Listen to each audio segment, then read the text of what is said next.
Tere! Minu nimi on Volov Dmitri, mina olen koolitaja, kes on tegutsenud selles valdkonnas juba peaaegu 20 aastat.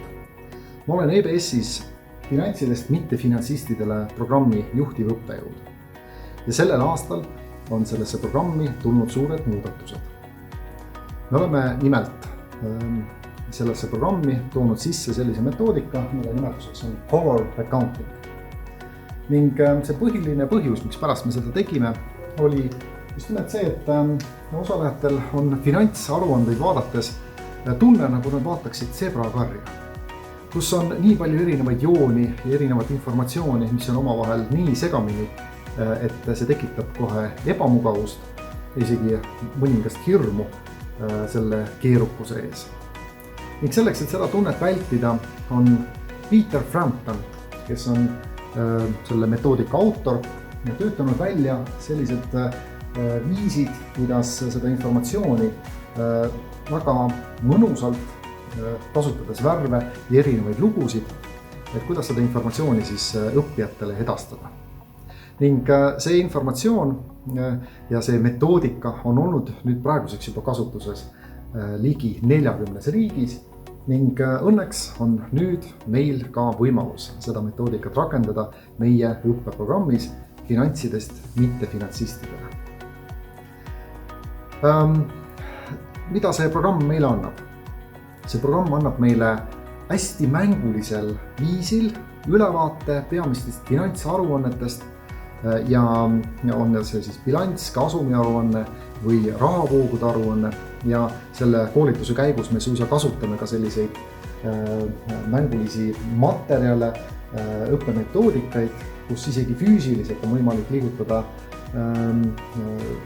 kandeid, on võimalik liigutada ressursse erinevate kontode vahel ja selles programmis on siis kasutuses hästi sellised värvilised õppematerjalid ning ka harjutused, mis annavad tõesti hästi selge ülevaate osalejatele sellest, kuidas see finantsarvestus toimib ja kuidas siis on ka omavahel seotud erinevad finantsaruanded.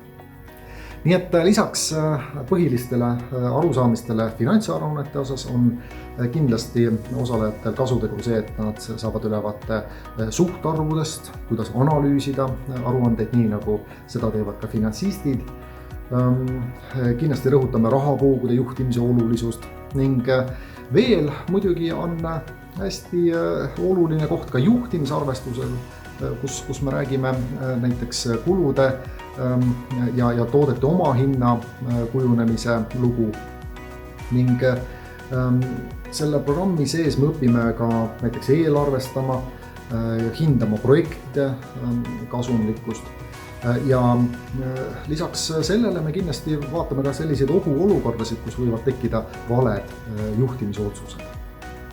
Nii et see programm on hästi kaasav, hästi mänguline, selles programmis on meil palju lugusid, see kõik on hästi elulähedane. Programmi koolitajad on kõik suure koolitus- ja ka finantskogemusega. Nii et kõik see, mis me seal teeme, on loodetavasti tajutud ka kui väga kaasav.